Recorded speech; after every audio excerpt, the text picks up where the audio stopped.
Right, welcome back to DemButlers. I'm Cass. I'm Doug. And you are the Butler Brigade. And once again, you guys, we have a wonderful and beautiful guest with us. Look at him. Look at him. If you don't know him by now, y'all probably feel like you know him because if we don't talk, there are two names we talk about all the time. And the Brigaders know who they are. So one of those, you've already seen him. That was Omar Ramsey. This is the long-awaited personal interview with Paralegal Marcos Jimenez of CLP Associados of Panama City. Man, this has been a big one, Marcos. All right, everybody. So a little background, just like we did when we did Omar, I'm going to explain how we were able to be with this beautiful soul here. And to Thank us, you very much for he's that. he's just part of our family. He literally was the family. catalyst in the DemButlers getting to Panama. Absolutely. So once we met Omar, and you saw our previous interview, you've already seen how we came about that interview. We were telling Omar that we need an attorney. And he was like, well, I'm going to tell you who you need to go to. I'm going to tell you the team that I would like to give you to, and that is CLP Associates Marcos Jimenez. So from there, we were able to meet him, and we did a Zoom virtual. Well, first we exchanged WhatsApp. I don't think I would press send, and I would have an alert. Ding! I wouldn't even be away from my phone yet, and I would go, man, this man. I did a couple of messages, I think on the weekend or late at night, and Cedric was like, it's after 6 o'clock. Don't be expecting that. Ding! He responded, Cedric. Yeah. He responded. He was just like, oh my God. He was like, he's not going to. He responded, when I say from head to toe, you all say that Cedric and I have a lot of knowledge. Y'all say that we know everything. Y'all say that, and we sit there and go, we don't know anything. We just know how to repeat and do what someone told us to do. Right. That's good. That's we good. follow orders well. Perfect. But Perfect. our direction came from him. Thank you. So, in case you haven't figured out yet, this is Marco Jimenez of CLP Hello, everybody. Associates. Hello. To the Butlers Brigade also. There you go. The famous Butler Brigade. All right. Now, y'all know the one thing that Cedric and I always like to say is we are not attorneys and we are not a legal team. Do not ask us. Guess what you can do today? Today, you're under the direction of Marcos Jimenez, and even he, I'm sure, is going to have a prerequisite that he's also going to say in regards to law. We're not here giving you free legal advice. If you ever want clarity on your exact issue, you need to contact an attorney or contact their law firm for direction. Do we understand that, everybody? Yeah. Please do. Do we understand that? Okay. Also note, in case you did not know, Marco speaks perfect English as far as Cedric and I are concerned, but English is not his first language. So That's there might true. be some times where he's trying to think of the English word. But Thank you all you. can help him out. Figure it out, y'all. Don't be doing That's that to him. good. This is Thank you very the much Butler for that. Brigade, okay? So the first thing we're going to know is, Marcos, introduce yourself. Tell us where you're from. Okay. What do you do here? What's your exact role? Okay, Help perfect. us out. Perfect. Well, first of all, thank you very much, Cedric, welcome. Cass, for this amazing invitation. We have to be really grateful about what's happening right now since you create this sort of big project. There we go again. Like the channel, the YouTube channel. The YouTube It's been channel. like, it was funny because when we started to work together, I don't know, I think 2 or 3 weeks after we submit the process, Yes. I mean, everybody just started to call me. You know, I received, I don't know, like 4 phone calls per day. Per day, okay. And after that, I said, I remember I called you and I said to you, what did you guys do? What did you do? He did. What did you do? Because I didn't know they were YouTubers. He didn't know. So I didn't know that. He's giving that background. Cedric and I never shared anything about having a YouTube channel. We just said we're trying to move to Panama. So we started pushing out his information, and he had no idea. He's like, y'all are YouTubers. No idea. Well, I'm actually Venezuelan. You're from Venezuela. Well, I was born in Venezuela, and this is really funny because this is my second relocated successful project. Yes. Yeah. Okay. I had a degree. I studied in my country. I had a degree in management and marketing. Okay. And also I went to UK to study English. I lived in England for 3 years, and I wanted to stay there, but the immigration process was really, really strong and difficult for me. I was so young, didn't have that sort of knowledge, and I didn't, I wasn't that mature to start an immigration process. I understand. And because of that, I decided to leave England. I think that was the time when all this kind of purpose in my life started. Okay, everything started to align, y'all. It started to, that was the first call regarding immigrations processes and also how immigrations affect people. Wow. And that was like, I don't know, 15 years ago. Okay. So I went back to my country. I decided to have a life. Everybody knows what's going on in Venezuela. And I decided to come to Panama.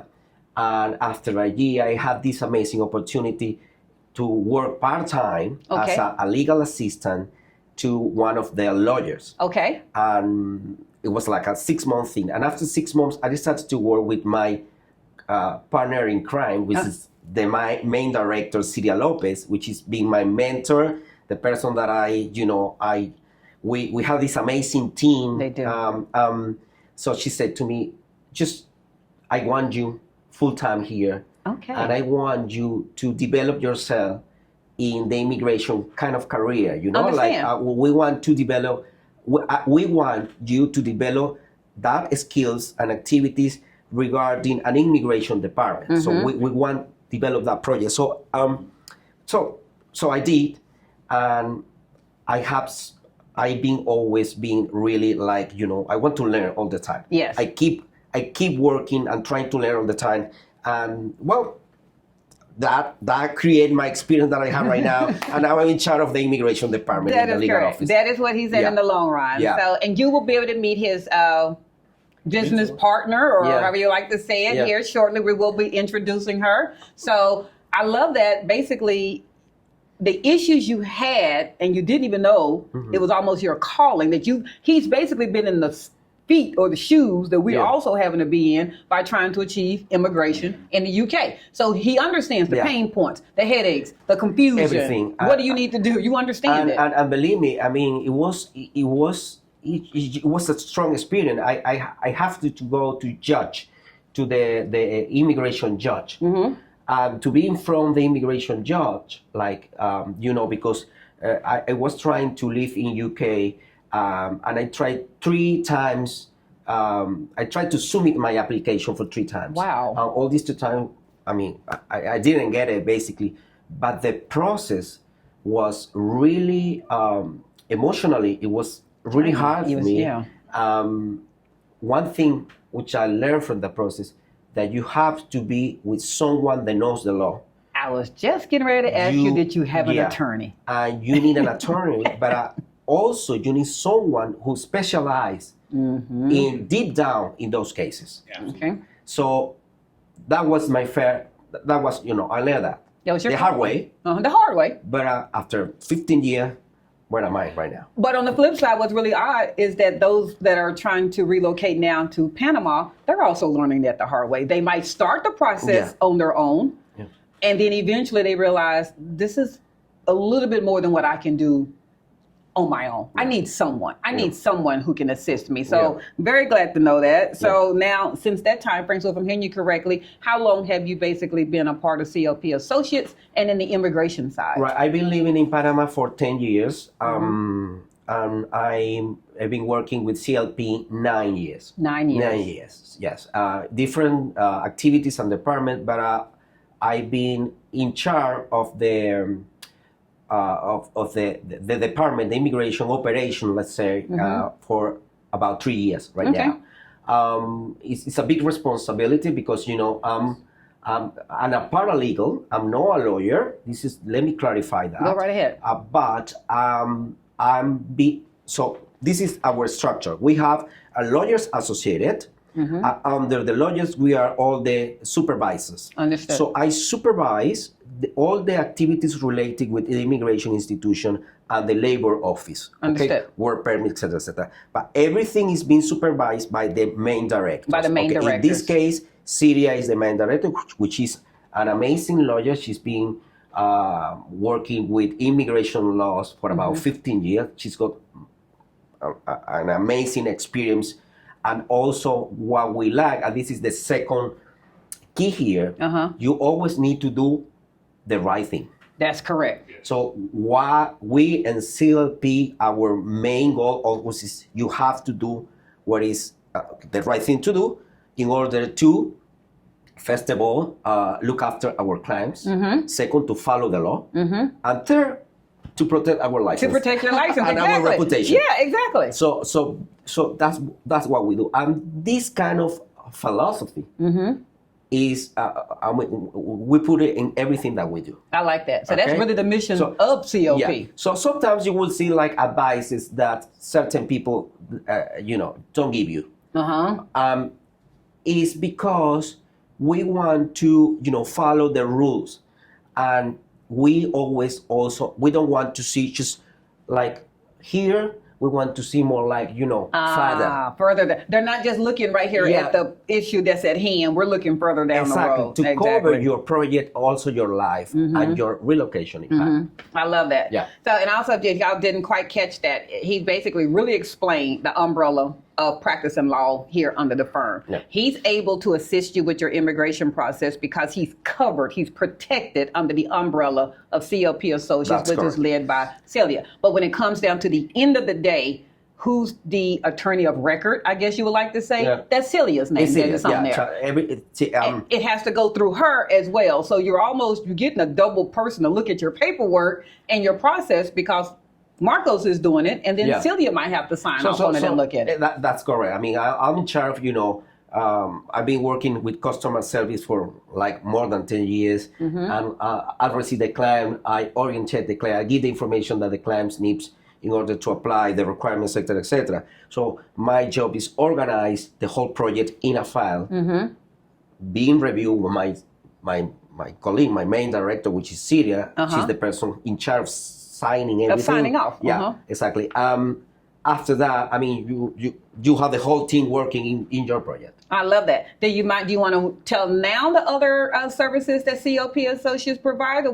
So as you all know, y'all heard Cedric and I say, not only did we partner, hire, book, retain for our immigration side, there are some areas that we hope we never need CLP Associates, but it's good to know that they're there. Yeah. But there are other areas of specialty that you all provide as well, other than immigration law. So do you want, go ahead. Yeah, well, we're an integrated legal office. So we provide criminal cases. I mean, we have criminal lawyers. We have corporate lawyers. Corporation lawyers. We have everything that you need or anything that you need regarding law, we can handle it, okay?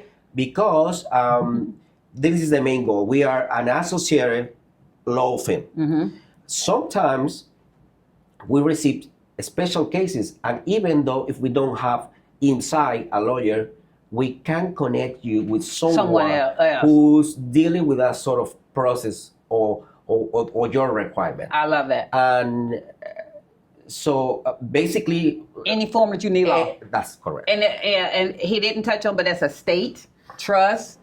He said immigration, corporation, accounting, bookkeeping, any of those things that you need. So they're a full service law firm. So one of my questions that I have been asked is, how does one retain CLP Associates if they would like, not just for a specialty? I realize I can contact you for immigration. Is there a way to retain the law firm to be their firm of choice? Is that possible? Yeah, it is possible. Okay. It is possible. I mean, we actually have, we work with companies right now. So we, there are certain companies that they want just to run certain kind of issues for them. And I mean, we kind of have monthly fees for that sort of services. Fees. Yes, Okay, monthly there you fees go. for that sort of services. There are during the tax payment period of time, there are people who comes to us just to do that. Just to do that part. So we organize the project, and this is our fees, and you sort out the tax situation. Understood. So it could be just for something little, and a special requirement, a whole project, a company administration and regulations regarding laws, etc., we can provide you whatever you need, basically. If you catch that, child, so basically you can retain them for individual projects. Yes. I need immigration. Or if you have more of a specialized service or need, they can be your law firm on record and they can bill you a monthly invoice so that they can do your invoicing, do your payroll, do your paperwork, do whatever it is that you need. It's and also, most people like the way we work because you don't get just a lawyer, you get a team working for you. That's what we like. So sometimes there are projects or certain requirements that needs two people working, two lawyers. So this is a team. It's a team. And also you get me, you get the accountant assistant, you get our the delivery guy. So it is a team working for you. You get everybody. Everybody's gonna be in charge of your and case. I like that. Everybody, especially in the U.S. of A. Y'all watch those law firm shows. We all watch them. And when that one, maybe that attorney is stuck, what do? They all go into the power meeting and they go, oh my gosh, this client, we don't know. And the next thing you know, you have a whole team that's battling that case for you. So there's nothing like that. We love that. And that's one of the reasons that they're our law firm of choice. In our field, I always said, we don't like surprises. No. So we do a package, like you said, we prepare the whole project, including everything, the possible scenarios. So because, it's really, there are clients that they don't like also, you say that everything was included, but you didn't say, so we really care about that. Yes. Just to cover you with the whole project, with all included. And we like that. Yeah. We've spoken on that many times. We just did a video on that. Cedric and I said, we wanted to know when we connected with Marcos, we used the term, give us everything from the Bentley. Give us everything, including the driver's license. We were throwing everything out there, everything at him. We need the driver's license. We need the state. We need everything. Put it all in there. And he said, okay, I'll do that.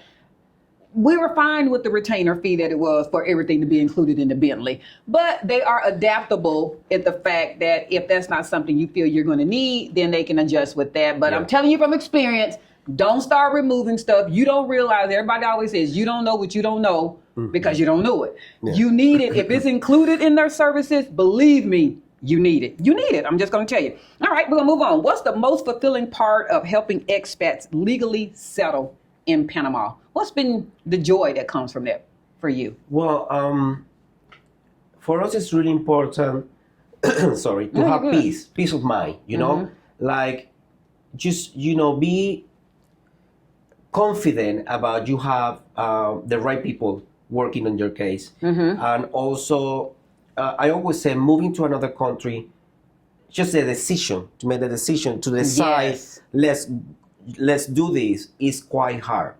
So just imagine being in the country and also it's not your language. That's correct. It's not your culture. And you have to deal with documents, immigration. I always say the immigration institution, it is a place that involves a lot of anxiety and emotions. Yes, all of the emotions. Part of our job is just not organize the documents. It's just to try to give to our clients the peace of mind that they need to be sure that everything is going to be fine and you're going to get what is the main goal, in this case, your resident project. Yes, for at the end of the day. Yes. So it's not just the process itself, it's which involves the process. So that for us is, is what we want. Yes. This is the most fulfilling things that we do, It's giving them peace of mind. Peace of mind. I got you. I'm following you. Peace of mind. When you guys, came and with a smile on the face and or you guys say, Marcos, you're amazing, or Celia, thank you very much. Yes. You guys, CLP, which is, I always say, this is a teamwork. We are CLP, it's no Marcos, no Celia, it's CLP because it's a bunch of people working on this. So that's what is important. It is. I'm going to share a little story. Marcos is probably going to be mad at me for sharing this story. He's like, okay, what is she getting ready to say? She's going off the cuff on me. When we came in February, the day we arrived, it happened. No, not the day we arrived, but a couple of days. We arrived, we came, we did our paperwork, and then we had to come back to do something else, which happened to be Cedric's birthday. And it was our banking day. It happened to be our banking day. It was our banking day. I didn't know that. And they organized us. I happened to have shared. We were in there doing the office. We were getting ready to go to the bank. We were doing something about the bank, and then I said, "Yeah, it's Cedric's birthday, so we're getting ready to go to Texas Day Brazil. Soft plug, Texas Day Brazil. Hey, y'all know that's one of our favorite restaurants. Y'all need to help us out there." But anyway, we're going to Texas Day Brazil, and so he was like, "Oh, really? Okay." So we're coming back from the bank. Marcos is pretty much on his game. I mean, he's just like, let's get picked up, let's go here, let's go. And he just kept delaying, and we're standing, and he's like, Yasiria's on her way, she's on her way, we're standing. We're like, okay, we were fine, we were good. Yeah. And then we come to the office, and he was like, yeah, I'm gonna drop Syria off first, and then we're gonna go up. We still didn't think anything about it. Okay, she has lawyer stuff she has to go do. She's gonna go do her stuff. Yeah. We come up the stairs, we get to the door. Marcos is taking his time opening the door. He's just like, I'm telling you, he's just not himself. I knew he was being delayed. I'm going, what is going on? He opened the door. The entire firm is there singing happy birthday, Feliz Cumpleaños to Cedric with cake, balloons on there. Hey, y'all, don't be thinking y'all going to get that kind of service. No, I'm messing with you. Don't be trying to come here on your birthday and think you're going to get cake. Well, if it's your birthday, you're going to get a cake. So maybe a little one, but you will get it. And that was so welcoming to us. So when he said that we eliminate your anxiety, not that Cedric has had anxiety about this move at all, but it was fun. It was just like, that was thoughtful. That was caring. That's a family. That's what people who care about you do. They celebrate your joys and accomplishments with you just like you do. So that went far and beyond for me, because y'all that know me, especially people back in the United States, y'all know I celebrate everything. I celebrate every day that ends in Y. I celebrate everything. So it was like, oh, they took care of my baby. That was so sweet. I love that. So that was important to me. This is really important. You have to celebrate, every little step that you do. Mm-hmm. I'll do it. You do it. Every 1%, I'll do it. You do it. Yes, we are. We are very connected. Yeah. All right, we're going to move on with some more questions. We're going to keep y'all going here. We're going to be on, now our topics are going to be on residency and immigration law. What are the most popular residency options available for Americans and Canadians, or however you would like to quantify it? What are the most popular ones? Well, right now, it's being always the Pensionado resident and the friendly nations. Okay. The thing is, with the friendly nations, since 2001, the law changed. Oh. In the past, you used to get right away the permanent resident, but they changed because they established 3 ways to get it. Okay. Through a work contract with a Panamanian company, buying a property over $200,000. Okay. And when you had a mix between a property and money in the bank. Okay. You can buy property and put money in the bank. Okay. Also, there are certain claims that they want to come to Panama to establish a business. Mm-hmm. So this is another way to do it. Just that.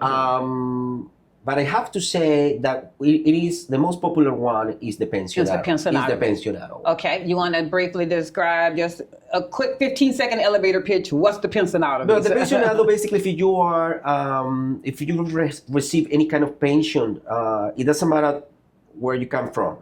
If you get a pension from the Social Security process or program or institution in this case, or any civil sort of organization, or Army, people from Army, veterans, disability, that type of thing. You will be eligible in Panama to become a resident. Okay, a permanent resident. What you need to prove is that you receive a monthly income or benefit for life. Of course, those documents need to be legalized through the apostille system or being legalized by the Panamanian consulate to be able to to be taken for the immigration institution here in Panama. That's what basically you need. Okay. Depending if you are applying just as a single person. Okay. You should provide the pension letter and always your FBI report in this case, or your background checks from your own country. Also being legalized, apostille, and the other documents we basically organize it here. Okay.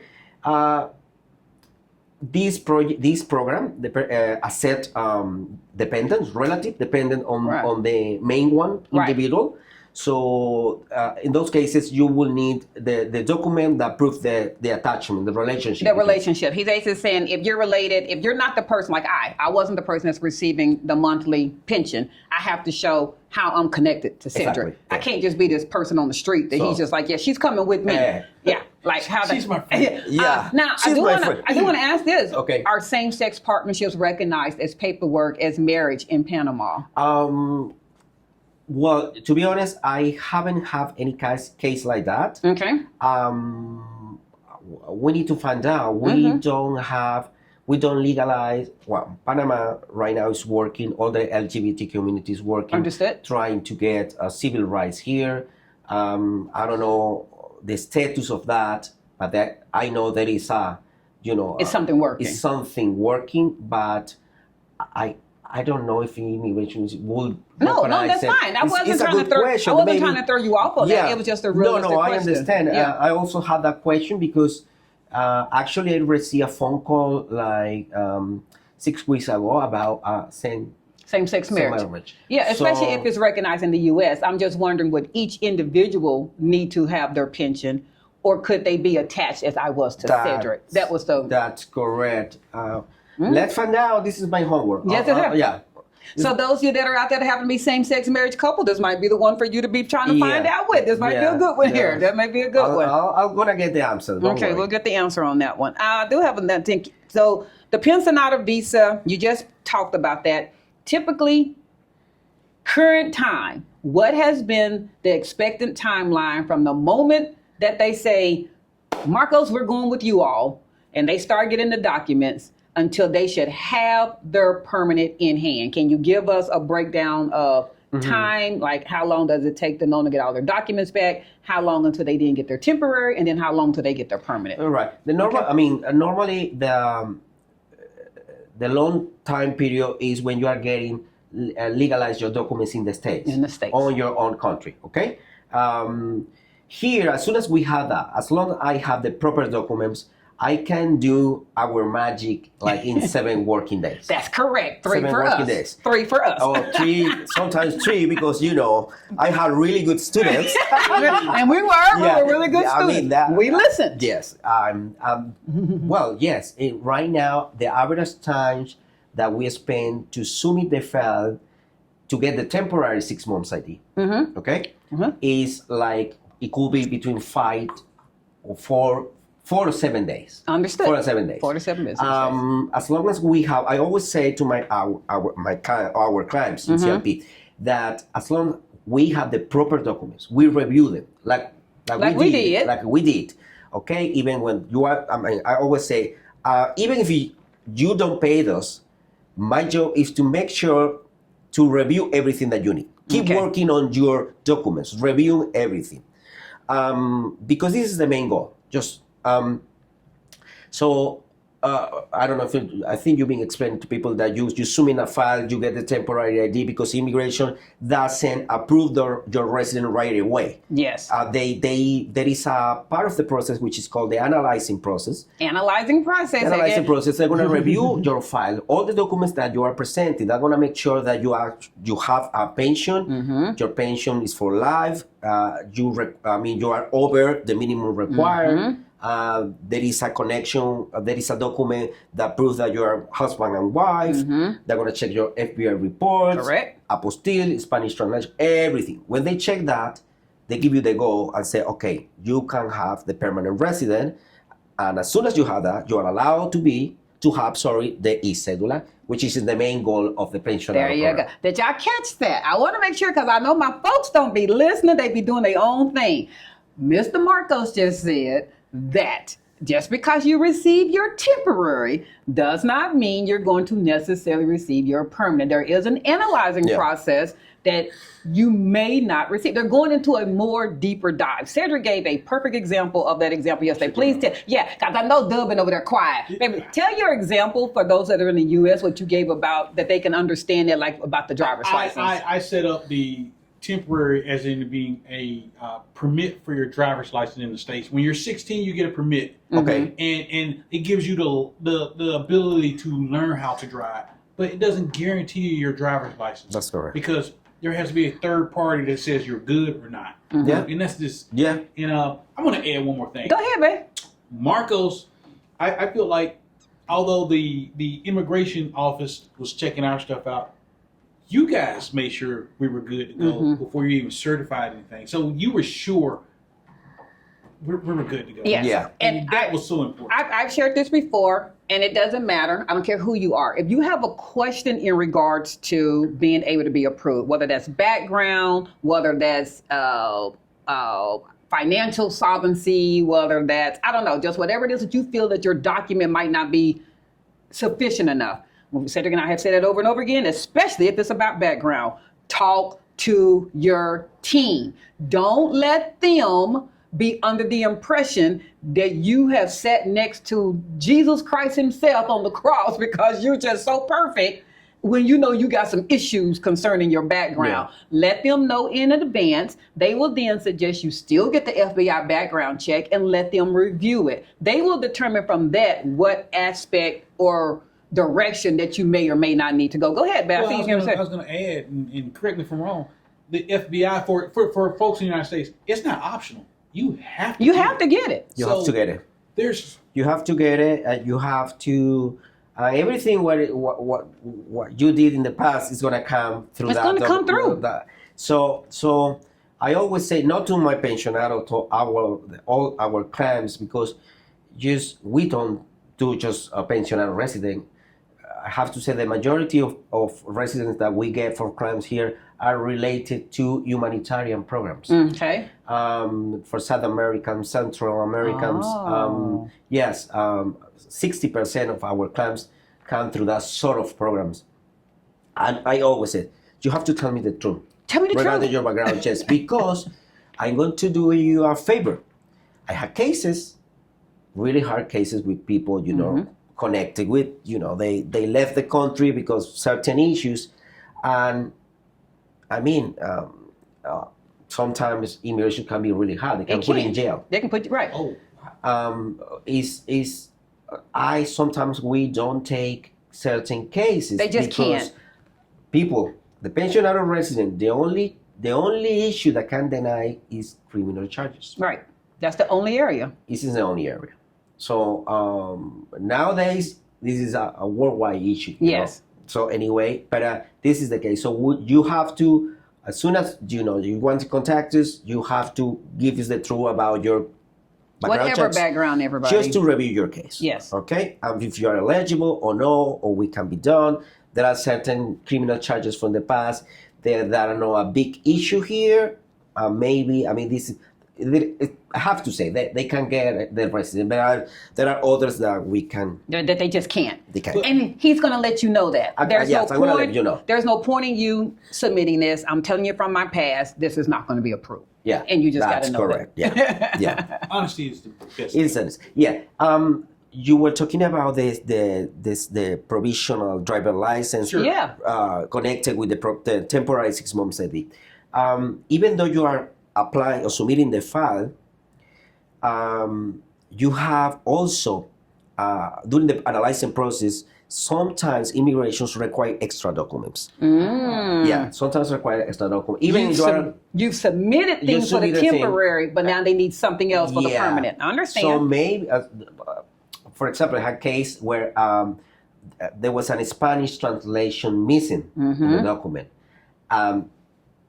They check everything and they call CLP. There is a Spanish translation missing. You have to submit it just to be able to continue in the analyzing process and finally get the approval. I understand.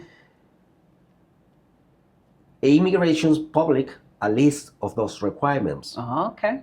You have to be careful because there are certain lawyers that don't check. That is correct. They don't follow up your process. You have a period of time to resubmit that sort of extra document. If the time passes, you have to start over. No, they're going to deny the process. It's just denied. Oh, it's a denial. They're going to deny. Did I catch that? Did you catch that? Yeah, but immigration give you a second chance. Okay? So your lawyer have to act immediately. They have to do it immediately. To reconsider the decision and give the documents that they were required, but you didn't know You didn't know it. Or you, yeah. So did y'all check that? For those of you that either, that translation thing, remember when you see that line item, as I said, Marcos gave us an itemized quote. Part of that was translation services. It really isn't something that you should be saying, I don't need that. Yes, you do. For every page that you submit in English or whatever your native language is in your country, there needs to be a Spanish translation of that page. Those of you sitting at home that feel like, I don't need an attorney, I can do this myself, you're going to have to, when it's time for you to submit all your paperwork to immigration, it needs to also be translated in Spanish. Marcos was basically just sitting there going, in case that went over your head, that there is a method of communication that immigration will communicate to the attorneys or your law or your attorney on record that this one sheet, it wasn't translated. That lawyer only has so long to respond. If they don't respond, they sit there and go, however many days, whatever. But I'm 3 days, 5 days, 7, it doesn't matter. You didn't respond, that person's denied. Yeah, they denied it. I have a question. What if the person out there trying to do it on their own? How would they even know immigration is missing a page? There's no... If somebody didn't have an attorney on record, Cedric is going with the theory of people that feel like I can do this myself. I don't need an attorney. When they go and they submit all their paperwork in the immigration and they now go back to the hotel, who's talking to them? Okay, well, you always going to need for immigration a lawyer, no? Period. So, period. Yeah, period. Say that again. Yeah, Omar. you that need... went over some people's heads. Say it again, Omar. When it's time for immigration... Even if they decide to do all this paperwork themselves, when it's time to be presented to immigration, they have to have an attorney. They have to have a lawyer. There are certain cases like education programs, education residence. You can be, the lawyers can give you the paper and you can be, yourself, you can pursue your own case. Even I don't recommend that. No, I don't recommend that because, yes, it is horrible. I will, there are cases that sometimes people, especially with students, they don't have the budget. They don't have the money, and we understand it. I understand it. But you have to get a lawyer to do immigrations. Have to. You have to. You have to obtain a legal office. Here in Panama exists the paralegal, okay? Be careful sometimes with paralegals because the paralegal is a person who's not a lawyer and is connected with lawyers, and they do these activities. But always it's good to talk to the attorney. Yeah. Okay, face to face. You are dealing with. The job doesn't finish when you submit the file. Yeah. Because as we are talking right now, there is a part of analyzing process.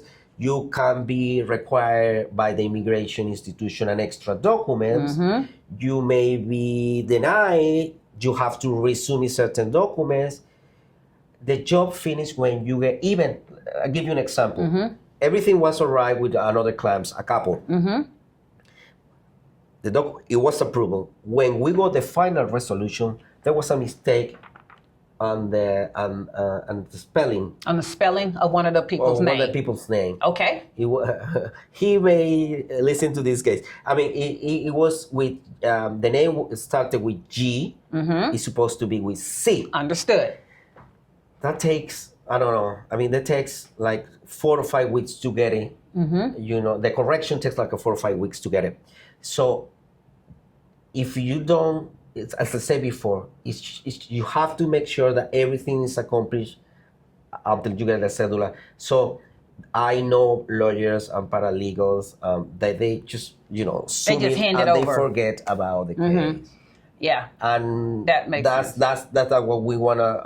Just be aware that it's just not the temporary 6 months ID that give you the guarantee that you're gonna get the approval. It's just when you get the permanent. It's when you get the permanent, okay? And then that's the permanent. That's good. I love that, and that's what he was just saying. I know. I'm following up on some of the things just to make sure you all are catching some of the things that he's saying, and that is just that CLP Associates continue working for you and looking at everything all the way through. They're your law firm. Yeah. So it wasn't that this person, when the said client did get ready to get their permanent, listen to this, you guys, permanent. Hey, come get your permanent. they happen to see that the first name was misspelled. And that it's going to take 4 to 6 weeks for that to be corrected. And instead of CLP Associates going, we don't know what you're going to do. I don't know. Bye. Get out of here. We got your money. Bye. Y'all go figure it out. Yeah. They said, no, that we're going to assist you. Although they weren't the ones that did this mistake. Yeah. It wasn't them. It wasn't even... For immigration. It was definitely immigration. They could have said, we did our part. We got you to your permanent. It's not our fault that immigration messed up your and the spelling. way, I mean, that's not what they and in did. that case, the way to compare it was all the documents that we submit, it were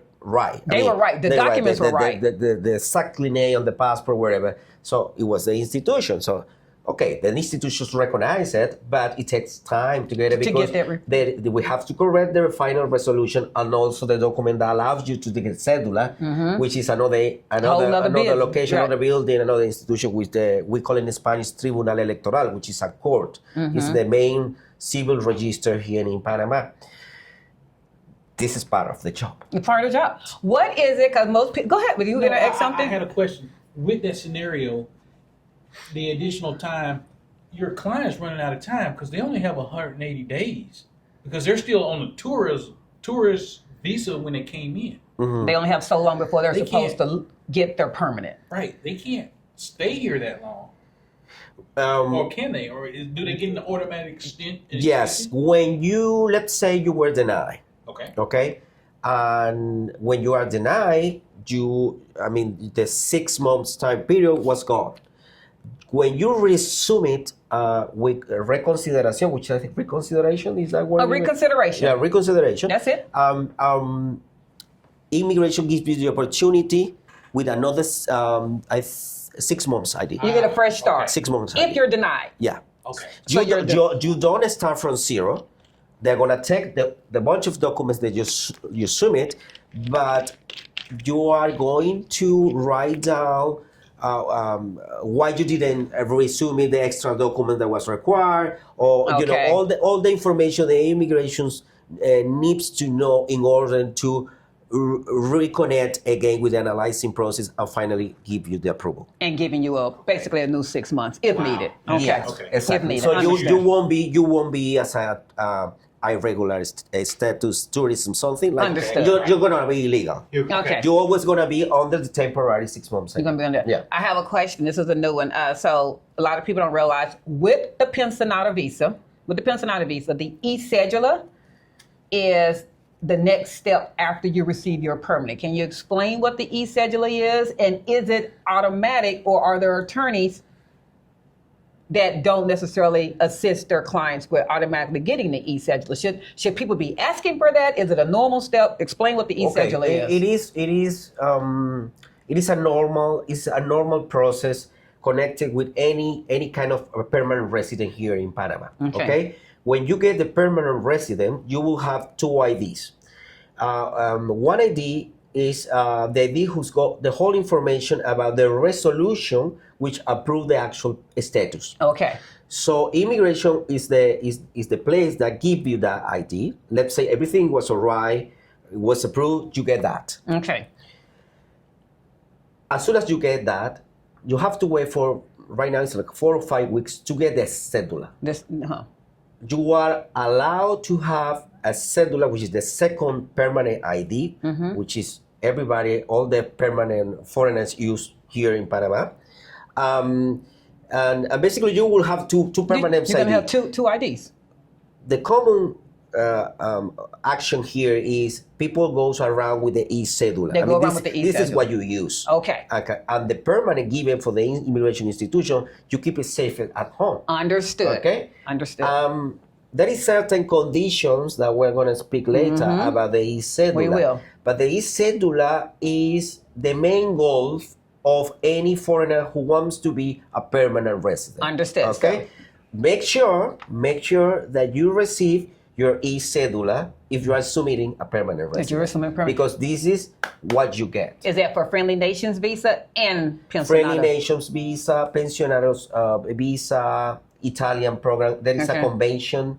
There is a special program between Italy and Panama that also allows you to have the permanent residence.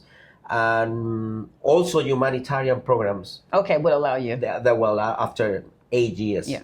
After 8 years, you are allowed to have the permanent resident which is the e-cedula. So for those you didn't catch that, when we first get you're basically going to have 3 different IDs if you go through the whole process. Your first one's going to be your temporary. Correct. Which you then do not need anymore after you get your permanent. That's what we refer to as the permanent that you've been hearing people say.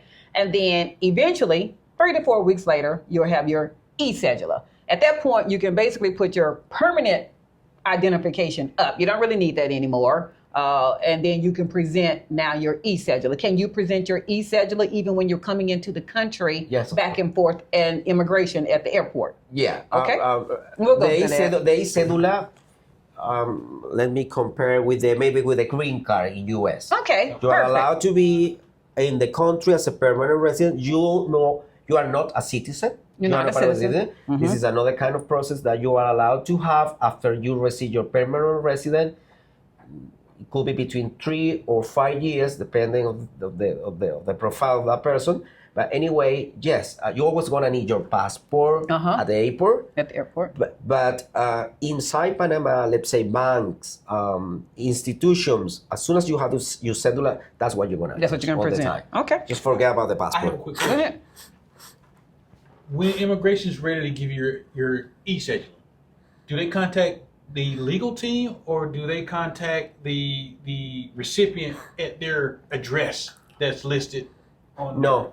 Okay. When you get your resident approved, immigration gives you a document which is called resolution. In Spanish, we say resolución. With the resolution attached to that resolution, there is a letter, which is a nota de cédula, which is this, could be like this e-cedula document. E-cedula document. So that e-cedula document, your lawyer, your legal firm, your paralegal needs to follow when the Tribunal Electoral will have your file, your information, and the system to be able to go for the appointment for the cedula. There is a connection. I always, that's what in my mind. That's what I think is supposed to happen. I mean, you get the resolution from immigration, and immigration sends certain information to the Tribunal Electoral. It could be the time that the Tribunal Electoral may have that information is about 3-4 weeks. Understood. What we do in CLP is that we send an email to the Tribunal Electoral saying, okay, I have these 3-4 e-cedula documents. Right. Do you have all this in your file? Are this information there to be able to get the appointment for our clients? Understood. And they answer us back and they say, yeah, this is ready, this is not ready yet. Understood. So from that, you, as a legal firm, paralegal lawyer, you're still working for them. It's coming through the law firm. Until we get the appointments. When the Tribunal Electoral said to us, I have all this information for this permanent resident, you can go ahead, get the appointments. So we set the appointments, we go together, and even though that day we have to go with you, just in case. Just in case. And that's what he's basically saying, that your lawyer on file, hence why you need an attorney, they're checking with email to the communication as to, is the e-cedula documents ready? Are the documents ready for them to set an appointment? They're checking on all their clients that they're doing immigration processes for. Then once that is ready, then they'll go, okay, Cedric and Cassandra Butler, they're ready for you all. This is the date for the appointment, and then their team and us will go and get that. That changed like 5-6 years ago. In the past, before COVID-19, it used to be you get the permanent resident without the e-cedula document. So you, as a lawyer, legal firm, paralegal, have to follow up in the institution, that document. You got to keep going. But right now, it's attached. It's attached so automatically. It's easier those days. That's it. I like that. Okay. All right, we're going to keep it moving. We're talking about that one. We're going to talk more about what's the purpose of the e-cedula, but we can't be having this man here all day, y'all. We're going to keep it going. We're going to keep it going. Oh, my God, yes. All right. Oh, my gosh. Marco's probably one of our biggest commented videos legally was the almighty minimum deposit requirement for a bank. Okay. We're going to hit that one today. Okay. So I'm going to let y'all hear from Marcos Jimenez himself the difference between why some people may need, I don't even want to say need, I'm going to let him use the words, why some people are only opening up a minimum account with $1,000 in a bank, and some are being instructed to open it up with $5,000. Right. So first off, let's talk about, as a service, CLP Associates will also assist you with opening up your bank account. I'm going to start first off with, why do I need a Panamanian bank account? Let's just start with that question first.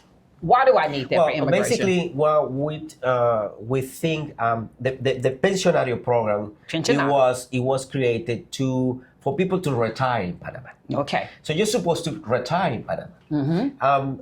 And the other thing is, if you're coming to live in a country as a retired, you have to be connected with the economy, with the culture. You know, with try to. There is a word that we use in Spanish which is called I forgot the word, but it's rootedness. Rootedness, like you. It's attachment and rooted in rooted in the community. Immersed, yes, rooted. Any of those, That's correct. Okay. So, in the past, all the immigration school used to require that sort of connection with the country through. I mean, a basic thing is just to open a bank account. Right. Open up. Right. Okay. They changed it. Okay. They changed it. What we want in CLP is to empower your file. That's correct. So just to give more documents, just to present a beautiful file to you. Saying, you know, I got my pension, or you guys got your pension. But also, I'm very interested to invest in Panama. I want to be connected with the economy. So for us, makes sense to open that bank account. Mm-hmm. Okay, when you should do it, when you shouldn't. If you're a single person, you don't need it. Okay. If you're a single solo person, you don't need it. Don't need the bank account, or don't need the You don't need the bank account. Okay. You don't need the bank account. This is a plus that we give. It's a plus. A plus service that we provide, and because also makes easier your decisions, your life here in Panama, like you guys explain all the time. That is correct. In your videos. Yes. Most people are telling me exactly the same thing. In the beginning, they say, you know, it wasn't quite all right for me just to open this. But when they get the permanent, they say, oh my God, that was, a plus. I needed the bank account. I needed the bank account. You do need the bank account. You need it. You guys are coming to Panama. Later, you will find out what Yapi is. Yes, you will need Yapi. You're going to need Yapi. Yeah, Yapi. And you're going to love it. Yeah. So we worked with Banco General, which is an amazing bank. It is. And simplifies so many things. But if it's solo, it's not necessary. If you like it, good. They will do it. You will. Yes, we will do it for you. And you can open it with a minimum amount of $1,000. Whatever that, if you're solo. Now we're going to get to the next part. When you have people, like more than one person, so a couple involved in the program, you have a mix between the Pensionado program and a dependent of the Pensionado. And a dependent, understood. Normally, the dependent, let's separate. The dependent needs to provide also a way, any income, it will empower your file. But I highly recommend you to set to immigration, okay, my husband or my wife is got a pension. I may have a pension or not, but we also have money in the bank here in Panama. That is correct. You see what he's saying there? Yeah. It's like, I can present that I make income, but it's really not a requirement, especially as long as Cedric pension is enough to cover both of us. Yeah. But if you have a dependent, it's also to show that basically he's not going to say, we ain't coming here broke. We ain't coming here broke. We have money in the bank. I mean, that's really what it's showing, is that we have established money in the account. And also you prove to the institution that you are willing to stay here, get involved with the economy, yes. So basically, because you're supposed to retire in Panama. We're supposed to retire in Panama. That's why it doesn't make sense for us. The hotel address. We're going to kick that. Okay, we're going to pause it. We're going to go into this. Okay, so we just hit this one yesterday, and then this was a great segue into that. We said we just kind of talking around. So the hotel address one, we did a video on yesterday, or the temporary. So a lot of people who initially come to Panama, you don't have a place to stay. So we either stay in Airbnbs or we stay at hotels. That is the most common factor of where you have come to stay. When you are filling out your application, Because you do have a physical paperwork document that you're going to have to sign. And as I said, number 16, it does say what is the address as to where you are residing. Marcos is getting ready to handle the fact of the address that you provide, and if it's a hotel, and if it's an Airbnb, and how important that is to update. So that's what we're talking about. In case you're watching our videos out of order, that is where he's getting ready to hit as to why that address needs to be up to date. But so basically, as I said, we said before, this is a retirement program. You're supposed to retire in a location in Panama. That's why you should use a proper address. In the beginning, I said we do the right thing. We follow the rule. We follow the rules. So this is part of, following the rule. Is basically you should have an address, a proper address, to relocate yourself because you're supposed to retire. So why we don't advise to use it, okay? Just try always to get a location, a proper location in Panama. There is another rule on the actual immigration Panamanian law that says that you all the time when you move to another location or place, you should update that. Right. It is, and you can get penalty for that. It's the law. Yeah. We've said this, you guys. If your attorney did not happen to inform you that the address that you provided, Courtyard at Marriott, was not going to be your permanent residency, as Marcos just said, CLP follows the rules. Yeah. They're not saying your attorney didn't. What they're saying is they follow the rules. Yeah. So what I advise, I mean, even though it's on the law, the institution is not that hard on people about that. Just in cases when you get, I don't know, during an inspection or something's going on with your immigration status, or you get involved with criminal charges in Panama or internationally. Those are the cases where you can get a trouble for you. But there is a law. So there is a law. Yeah, there is a law who rules all this sort of information. Advice, just try to get a proper and decent location. Don't use hotel. If the Airbnb landlord can provide any kind of contract, A lease, yes, lease contract, saying that there is an address where you stay for the time or the period of time that you are applying, that can be used. Okay. Can be used. Okay. All right. So this is help us. This address is going to help us with a couple of other things. We're going to go into a couple of boss member questions. This really kind of helps. So one of those was, if you need to visit Panama every 2 years and you don't live here, how do you keep a valid address or lease? Do you maintain one in your absence? Do you not abide with the law, or do you provide a lease and address upon your return? In other words, this person is basically saying they have their permanent. But they're basically not going to come for 2 years. For whatever reason, I don't know and don't care, but they're not coming. They're basically want to know, do they need to have a place to stay that is a valid place to stay? Now, are they paying rent on a place that they're not living at for 2 years, or is there a workaround with that? Can you answer that question? Okay. Well, there is more than the address. What you have to be careful is, as soon as you get your permanent resident, there is the address issue. There is no a big deal. There's no problem. What you have to be aware is that when you leave Panama with an e-cedula for more than 2 years, okay, you because it happened to certain times, immigration can inactivate your cedula. Okay, especially when it's over 2 years. They are not going to cancel your permanent residence. What they're going to do is inactivate the cedula. You will need to do a process with your lawyer to get it activated back. Okay. It takes time. Takes time, but you can get it back. Okay. You will get it back. This is the situation. Okay. There is a law in the immigration, the Panama immigration law, that says if you leave the country for more than 6 years, the institution can cancel your status. At least you have reasons, important reasons, because you left the country. Because you left the country for that time. Okay, understood. And so your lawyer can advise you and can take that case, in order to get your permanent resident back. The problem is when you are over 6 years. When it's over, that's the Over 6 years. Okay. I had a case when there was a guy who got married with a Panamanian lady, and he left the country for 6 years and 2 months, and they canceled the permanent residence. He was over the 6 years. Yes.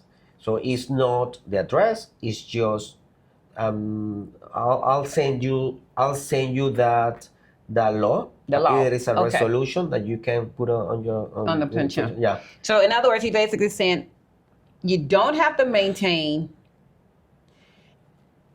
an empty apartment that you are not going to be living at. Correct. Once you have your permanent visa. You don't Yeah. have to maintain an empty apartment. If you're just for whatever reason, I don't know why, people might have dual households and you're going to be living in another country. Yeah. You don't have to pay rent on an empty apartment that you're not going to be living at once you have your permanent.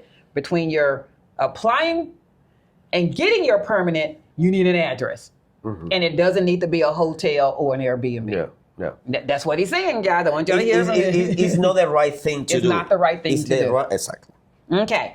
And if you do ever need to update your address, Cedric and I in 2 years, we might not love our townhouse no more. We might come across an opportunity at another townhouse.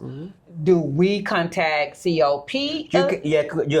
You contact us and we can do that for you.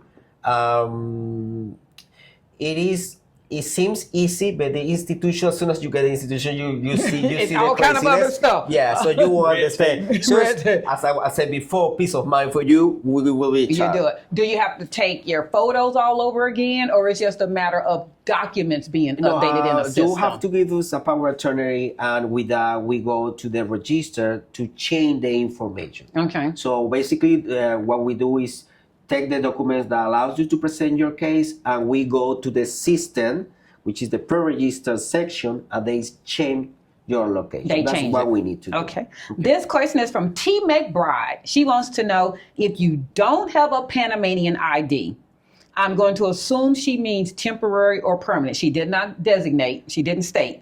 Can you still open a bank account in Panama?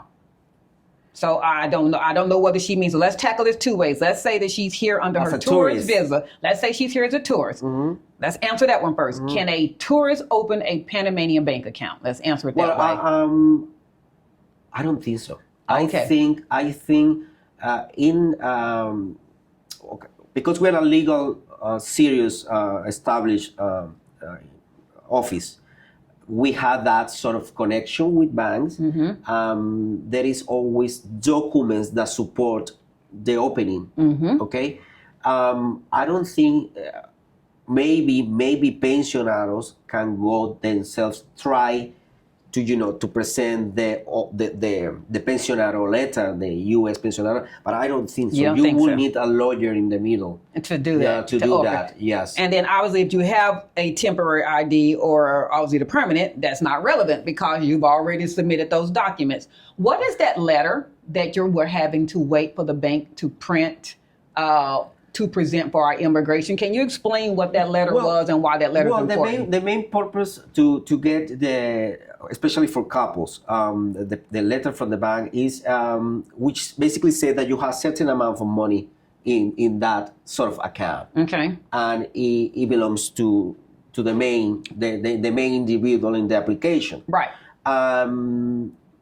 We have to, more than the account itself, is a letter that we say is to immigration, Servicio Nacional de Migración, is saying that This couple, this person, in this case Cedric, Right, Cedric. Cedric's got this amount of money. Okay. Okay? So that will be part of the It's requirements that that we best submit. foot forward thing again. It's the certain tie. It's the you look good. It's the presentation. CLP Associates, in particular Marcos, since he's the person that's assisting you with immigration, he's just trying to make sure that he's not giving any reason for immigration to look at your file and think about it. And also, it's as I said before, it's the connection with the country. Yes. With the economy, with the system. So you may find another paralegal or legal office say, no, it's not necessary. But what is the right thing to do? We're going to keep saying that. What's the right thing to do? Okay. All right, we have Arturo and Pam. What is required for permanent residency of an American married to a Panamanian? I guess in an overview. Well, it's a completely different process.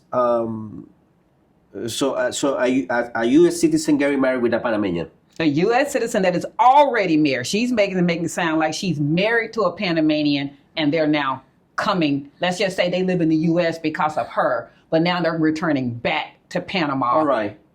Spouse is Panamanian. She's U.S. citizen. Right. What is required for permanent basically residence? the proof of the marriage. Proof of the marriage. If they get if they got married in the United States, we will need that document be apostilled or legalized by the Panamanian consulate. And passports. We need a location here in Panama. Your home address. Because in this case, the Panamanian citizen needs to sign a letter, the responsible letter, which is another requirement. Even in the Pensionado, when there's a couple, the main one needs to say to the immigration that he's going to be in charge about you. Okay. Regarding expenses, living in Panama, etc. So with this program, exactly the same thing. The Panamanian have to be responsible for the foreigner. Understood. And they go through an interview. They go through an interview, almost like what's a K. In the U.S., I think they call them K-12 or K something visa. Exactly the same it's almost the same thing. They take you to an office. They want to see if you're really married. Yeah, they will marry. They're gonna interview the husband, the wife, together. Husbands might not pass that test. So husband always the problem is the husband. Yeah. How did you meet? Yeah. When is her birthday? Well, when is your anniversary? Yeah. What's her favorite food? What's her mama name? Oh Lord. Yes. That's when it's more. I think when you have more than 2 children, they don't interview it. Okay, because you keep making babies. Yeah, and also when you have more than I think just children. Just children will avoid the interview. Certain conditions. But yes, I had cases that also. I had an example of a couple that they were together for 15 years. Okay. The husband was with a condition, Alzheimer. Okay. The Social Security officer for immigration want to see if that was valid. Even with that. Yeah.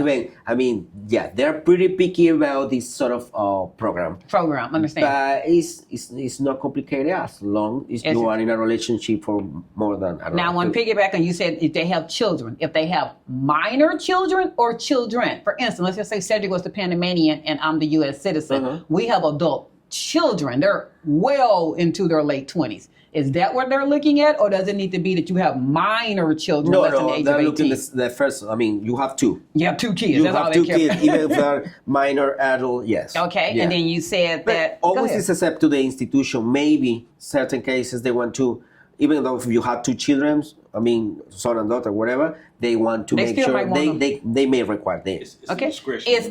Discretion. It's the FBI background check. I'm using the U.S. If you're not from the U.S., it's the FBI background check still required from the U.S. citizen. You're not getting past that FBI background check being apostilled and notarized. Yeah, that's correct. You for the foreigner, if that person has been living in the U.S. for more than 1 year, it may require. They're going to require the FBI report. Okay, and then the Panamanian is not required of that because this is their home country. No, they're going to require if you as a Panamanian living in a different country, if you have a permanent resident, green card, or the citizenship for that, I suppose that person is the U.S. citizenship and the Panamanian one, she needs to provide also the FBI report. Oh, so did y'all catch that? The Panamanian resident, if they have a birth certificate, just to make sure that she was born in Panama. You're born in Panama. Yeah. So even the Panamanian is not void of the FBI background check if you've lived there more. It applies for all. Let's say you are a UK citizen, a British citizen,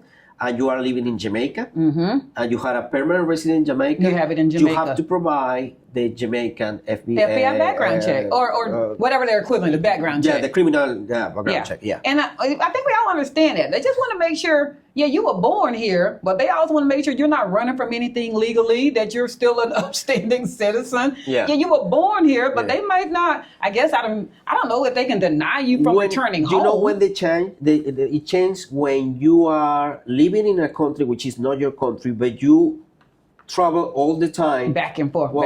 They may require both places, both criminal like background checks. Understood. From your own country and the country where you have the residence. I understand. Yeah. She basically also had a secondary question, but we've already answered that. Do I have to have a permanent residence to open up my own bank account in Panama? We've already answered the bank account. So basically, from the tourist, if you're here under tourist, part of the process of you getting your temporary is that's the process of opening up the bank account. Marcos has basically said he's unsure that you're going to be able to open up a Panamanian bank account under a tourist visa because you don't really have anything to show the bank. I mean, you haven't really been approved for anything. So the answer to that's going to be no, you guys. You're going to have to go ahead and get that temporary. But in part of getting the temporary, if you use CLP Associates, you're going to be getting their bank account open unless you are a solo individual. And something tells me that Marcos is still going to recommend that you get that bank account. Yeah, just get it. He's Simplifies your life. going to recommend that you get your bank account. All right. Can someone lose their visa status? Let's go with permanent. We obviously already know the temporary to the permanent that is not necessarily approval. Once I get my permanent, can you ever lose your status? Well, I just mentioned one before. If you leave the country for more than 6 years, which is actual on the law, you can lose it that way. I mean, criminal charges in Panama or international charges. That's not even from Panama. You go do a crime somewhere else. Yeah, maybe you apply for the permanent resident here and, you did a bad stuff, something bad, and you may be required for the Interpol or whatever. Yes, this is so there is an Interpol or background checked, especially if you're going to be probably leaving the country and returning to the country. Every time you come back and forth, bad people out there, if you go out there and you commit new crimes when you've passed the background check, someone somewhere is checking that you're still good in the system. And also, I'll give you an example right now. 2023, there was a special humanitarian process that for people who's been here for more than 1 year without papers, they were eligible to apply for that. What you needed, it was a background check from Panama, not even from your country, but 1 year, an appointment to immigration, the fees, tuition, I mean, they check the payments, the fees that the immigration charge, and that's it. Right now, with all what's happening in the world, they say, okay, now we want your background check. We want your background check. So, what's going to happen? The people that have criminal charges from the past, they're going to lose their. Wow! Did y'all check that? They've been here. They've been living here. Yeah. But they're requiring now that you to get your background check. Just to renew for 6 years. Yeah. For 6 years. Because the humanitarian programs work this way in Panama, this is that I love from Panama, which they got options regarding immigration status in comparison to other countries. They give you, sometimes they do a search of how many people that they have without any papers. Illegal foreigners, whatever, and they give you the options to have a 2 years ID and work permit. Not just leave the country. You get another option that you might qualify for. They give you the opportunity. The opportunity is going to be, let's say, from June to December. Find the money, do what you can do, but try to get it. Because if you get in that program, you will be allowed to get 6 years ID, and after that, the permanent resident. The permanent anyway. 8 years. That is known as a crisol de razas, regularización migratoria, now they call it humanitarian protection. Protección humanitaria. And I understand, it's for some countries that people might be seeking refuge or solvency. They don't want to just more kick or less you that out. sort of profile. Yeah. People from South America, yes, Central I get exactly America, what you're saying. Salvador, Venezuela, yes.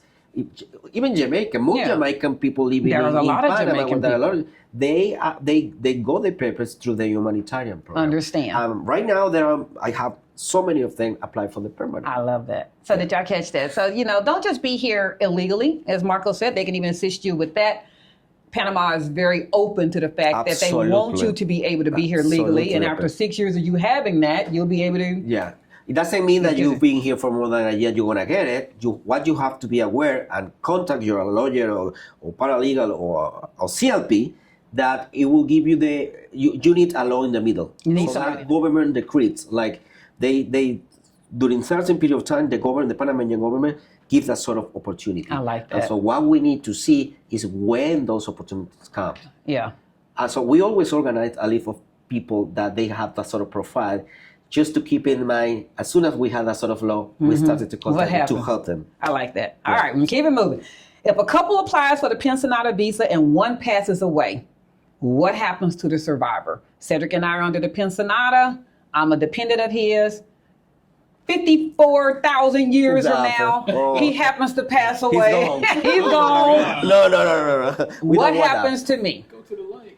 Nothing. Okay. As soon as you got your permanent resident and you make sure that you are in the country, or every 1.5 years you came back. That I'm here.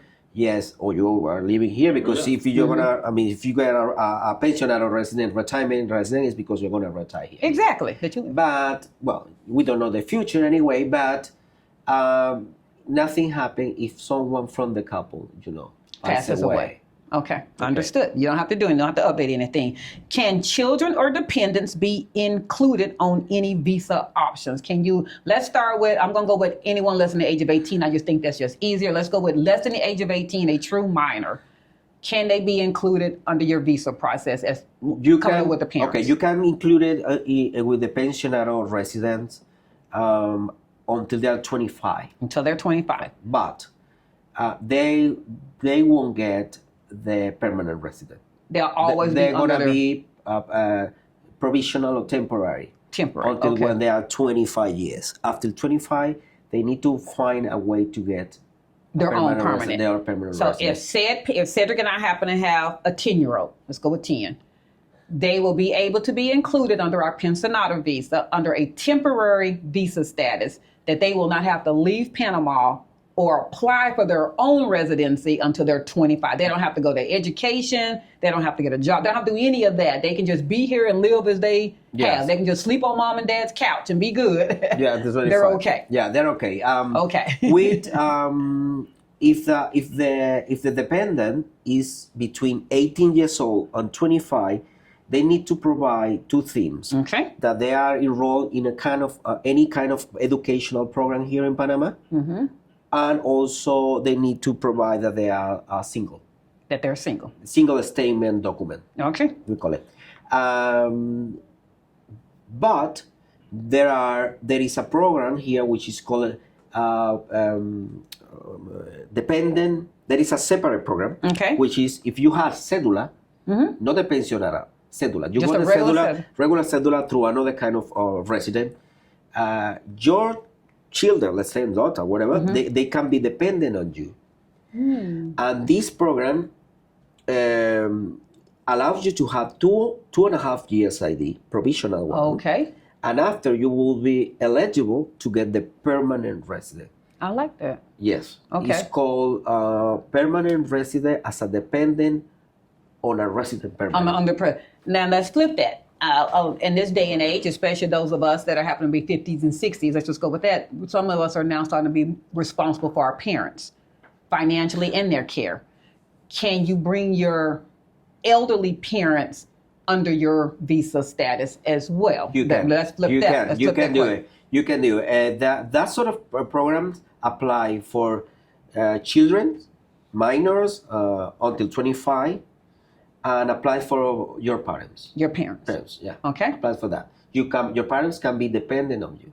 So you can bring your parents. You can bring as soon as you have your cedula, they will be allowed to have 2 years ID and after permanent one. So I want y'all to hear that. It's divided in 2 stages. Yeah, your parents don't necessarily have to leave under a 6-month tourist visa if you attach them to your permanent visa status. If you, as the residents, attach them to your permanent visa status, they can be here longer than the 6-month visa. You have to get first your let's say, have to get your cedula. Yeah, you get your cedula. Yeah, as soon as you get your cedula, let's say, okay, I want my mom to come to from the States and live with me. So we do exactly like we do with you. I mean, we need the birth certificate, the proof that she's your mother, the background check, etc., and we apply or we submit something which is called a dependent on a resident permanent. Okay.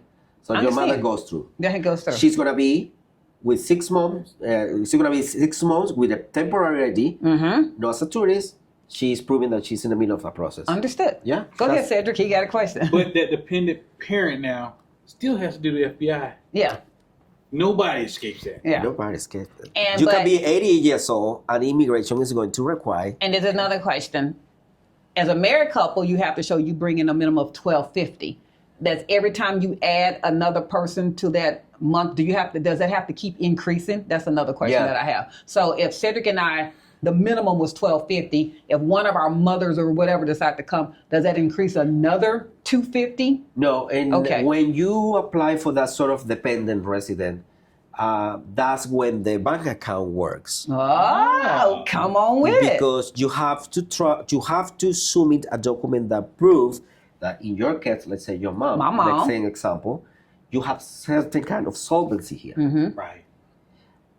Let's say you had a business, you had a work, or now you are receiving your part of your income or benefit from your Pensionado resident, Yes. let's say in the Panamanian local bank. So if you move average, we call here cuatro cifras media. It's an average number. Average on the, four figures, four average got you. figures, Four, something I like got that. you. I got So you. if you Understand. have that minimum amount, that is a proof of solvency That you're okay to take care to of take yourself. care of it. Understood. To care. That they're not going to be on their own. That Exactly. you're going to be able to financially Eh, take care of them. that's and it's correct. at that point, their ID is granted for 2 years. For at 2 that point. years. But they can still go back and forth to the yeah. U.S., whatever. It's Even- just that they don't have to. Even under the 6-month temporary ID, you can do. There is a multiple visa on that. But as soon as you got the 2 years, I mean, she can maybe be here for 6 months, fly back. Go to the be with States. another sibling for 6 months, come back and forth. No, I got what you're saying. That's what they do. They can go back Exactly. and forth. As soon as or before the expiring time for that 2 years, she can apply for the permanent resident. What do you say? Wow. Yeah. So as soon as she gets, I mean, she's gonna be granted for the 2 years one. She gets the 2 years. Yes, and after that, she will be eligible for the permanent resident. We have to submit exactly the same I understand, document this same. time without the FBI report. Because she's already did that. We will need another A new one. apostille birth certificate anyway. Same things. It's not gonna be that Stringent. No, detailed. it's gonna be when we submit that process, we pay certain checks to immigration. Oh. In your case, we don't pay certain fees. Certain fees. We basically pay the IDs, the translations, whatever. But in this case, you have more expenses. Like you have to pay $1,050 to immigration. Just to do that. But Yes. it's worth it. Now your parent get Plus to be another here. thing. Understand. Yeah. And just basically, she will have the She'll have cedula. permanent resident. She has the e-cedula. Isn't The that nice, cedula. you guys? So those Yeah. of us, we know we're in that middle age bracket now. Yeah. We have adult children and then we have parents. Yes. So this is a good to know as Yeah. far as that. Really good. All right, we're gonna keep it moving, y'all. We're gonna keep it moving. Where we at? Okay. Ooh, we said we weren't gonna do no long one. We're still doing a long one. An hour and 22 minutes. All right. Do you offer virtual consultations? And if so, how can someone book? And you don't have to do the website and all that. We're going to put it in the ticker, just like we did for Omar. But do you offer virtual Yes. consultations? And after what you did with us on YouTube, yes, this is part of our. You can give us a phone call. We do Zoom consultations, Zoom consultations. WhatsApp, video WhatsApp, FaceTime. Yes. I use FaceTime. And even a simple, Just a regular phone call. Regular phone call. Regular phone call.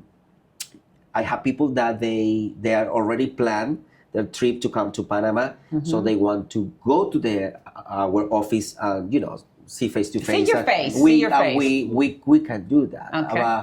Most our clients right now, we connected with them online, and we give them all the instructions. So you feel free to contact us. We use WhatsApp a lot here They in sure Panama. do. This is the most common way of communicate yourself through WhatsApp. Through WhatsApp, you can contact us and we can give you send an appointment day and time for you. So now I know these lots of answers because we obviously did it, but I'm still going to ask for those that are out there after the free consultation, Zoom or WhatsApp or whatever they were like, however is set up. What's typically the next steps that happen with the client? Let's go with the fact that Zoom has ended. They like what you said. What can they expect from CLP Well, Associates? normally what we do is we make sure that you understand everything that we explain, and we're willing to review your documents. In the meantime, you are getting everything in the state, which is the key on this program, Okay. the Pensionado program. So we make sure that we don't stop exchanging information with you, and reviewing everything. As soon as it's funny because I said to people, you just send all the documents, whatever action you do, just keep me posted. Keep me posted. But right now it's for everything. It's like I'm driving to the Panamanian consulate. Yeah. I'm in the Panamanian consulate. He's like, I didn't say I need to know your every move. They send me pictures. They send you They send me pictures. I got the document. So people is posing, showing the document. It's funny. I say, okay. I'm eating soup. No, like, No, okay. I don't want that. I don't want that. Just movement of your paper. So Yeah. one thing that he didn't say, but I know that's what he means. After the consultation, they'll normally follow it up with a quote. Yeah. So it's a quote of what's expected of the services they will provide based upon what your consultation was. Typically, Marcos's team will then tell you, now start getting these documents. Now I'm getting ready to segue, Marcos. Here we go. Yeah. They're in the United States.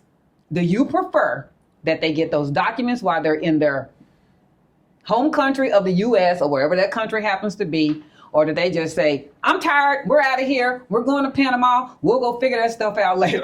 No, don't do that, please. No. It's funny because even though I make sure I explain everything, I had couples of clients that sometimes they bring the documents without apostille. Let's say the marriage certificate is the most common one. I don't know why. I don't know why. I think because it's going over their head. They don't understand. Get it off the wall. Cedric and I do a video about this, and we do it. They're hearing a certified and embossed recent dated copy of your marriage license, and that is just it's a disconnect from them. Even with our videos, we sit there and tell them all the time, unless you have been married in the last 6 months, you're going to have to go to get your vital statistics, a recent embossed copy of your marriage certificate. And they still don't understand it. You're not the only person we've heard say that. Cedric said it.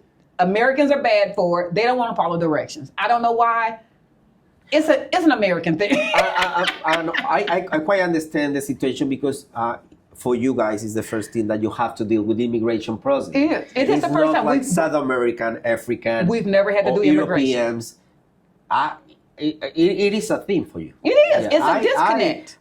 A week ago, I had a lady. She was in shock. I mean, I just given her the instruction for all the activities she needs to do, and she was like, "I can't do this. I can't do this."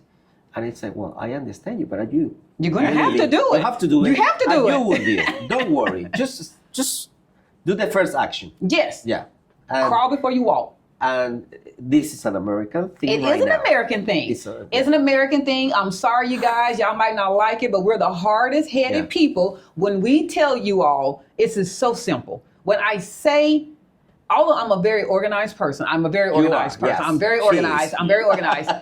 This is something that even an unorganized person can do if you just listen and follow directions. Number one, keep your booty in the United States. Stay in the United States. Stay there. This is so much easier if you're in the United States. Yes. And you do everything one step at a time. Marcos would get pictures from me throughout the week, as he said, WhatsApp. I mean, it'll just be, we have our FBI background check back. Chick, chick, chick.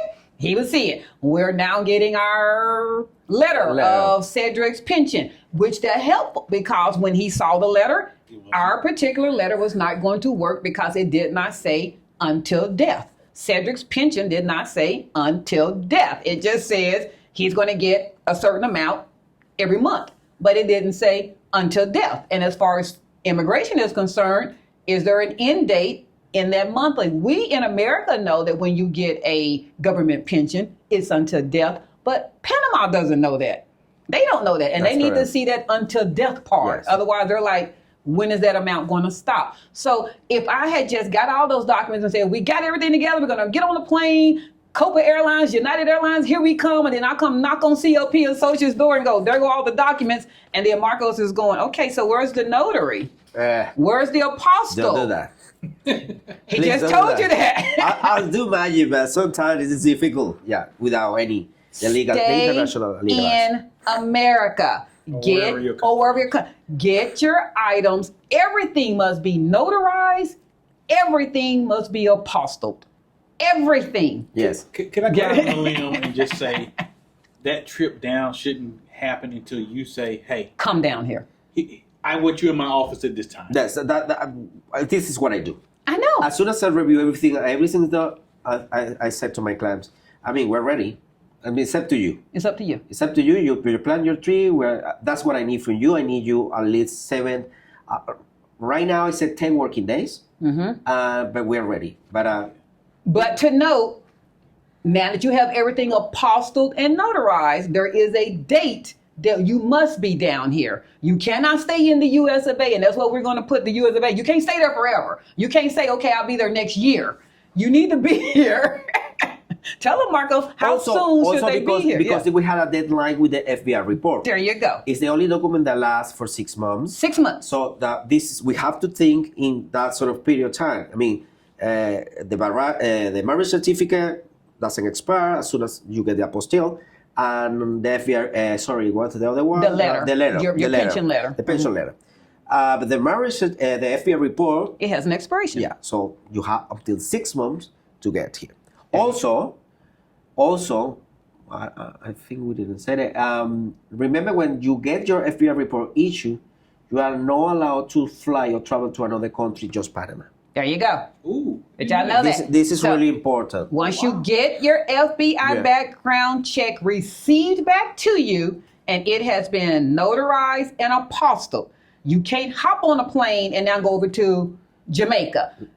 You haven't returned. I'm saying that in the process, you have not come back to Panama to give Marcos' team or any team your documents. So you can't be sitting there going, okay, Marcos, I have my stuff, but it's my birthday next month and we're going to Jamaica. No.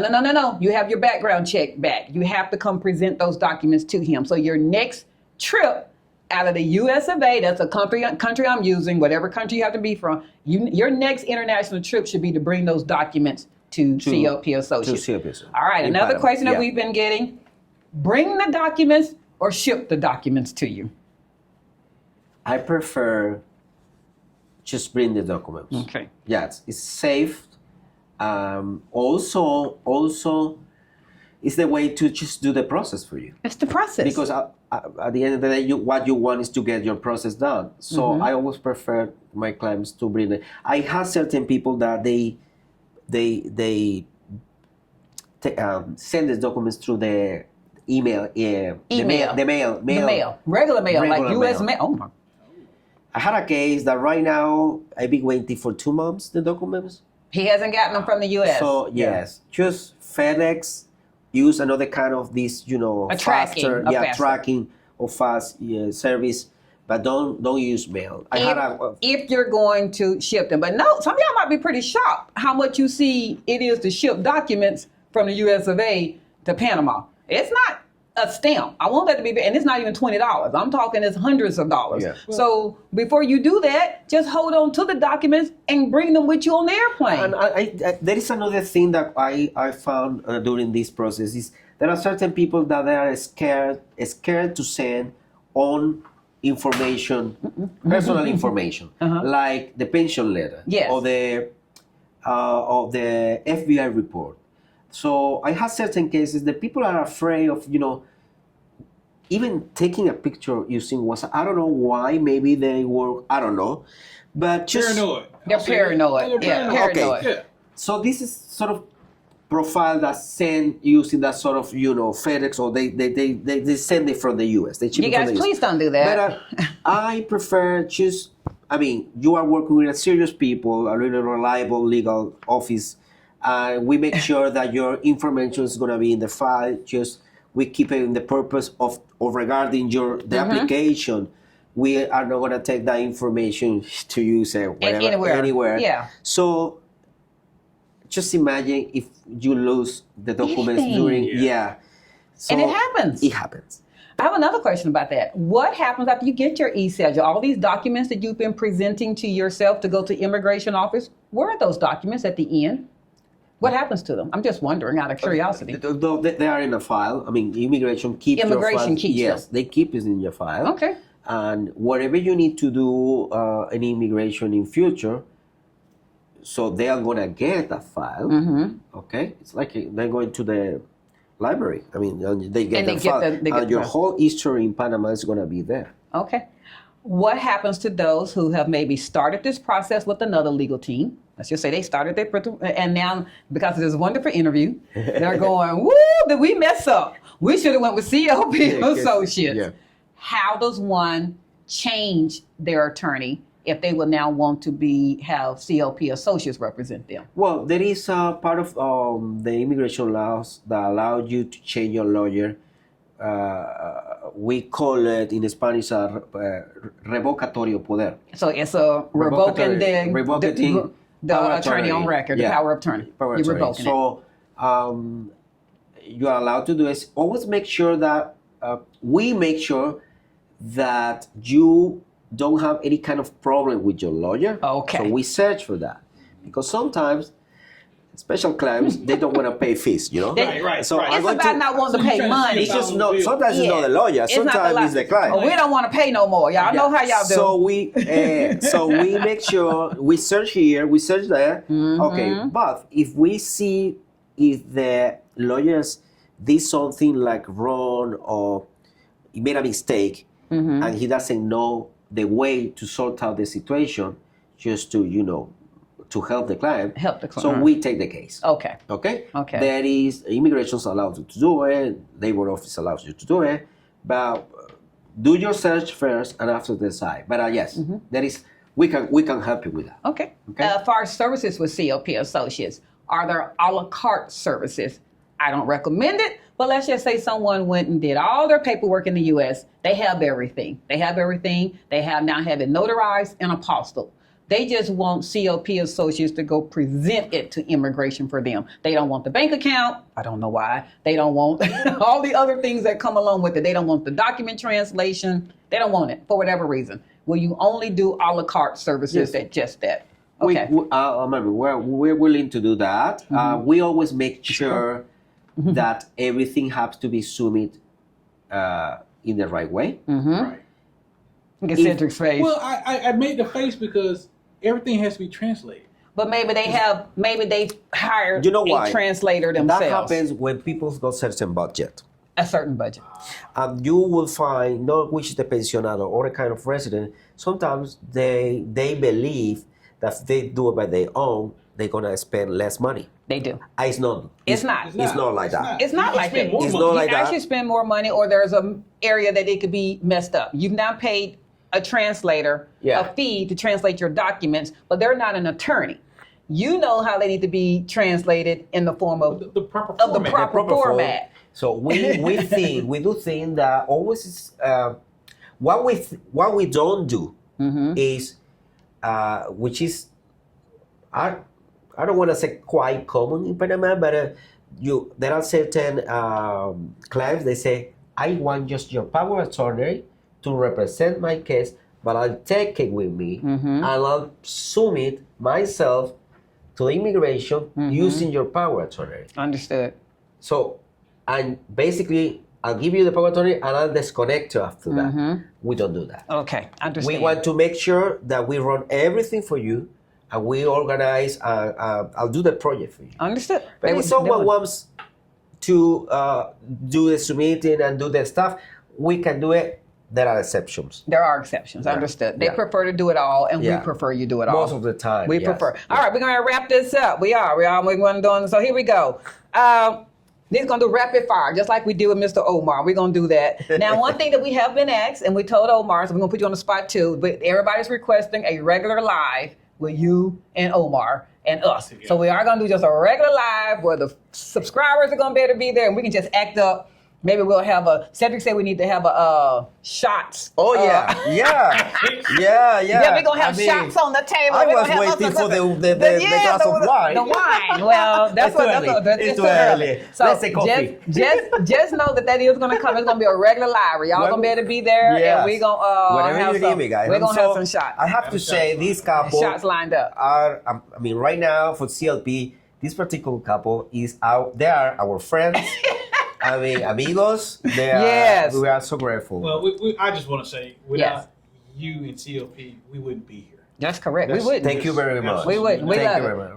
much. We have nothing but positive things to say. There's two things Cedric and I say that you're going to need. Go ahead and get your real estate advisor and whoever's going to represent you legally. It's just going to make your process easier. Everybody that has horror stories, I can almost rest assure you it's because you don't have those two people. I can rest assure you don't have those two people on your Thank team. you. Yes, So, thank you. and for us, we have nothing but positive things to say about CLP Associates. So, and in particular, Marcos. So, all Thank you. right, here we go. Rapid fire.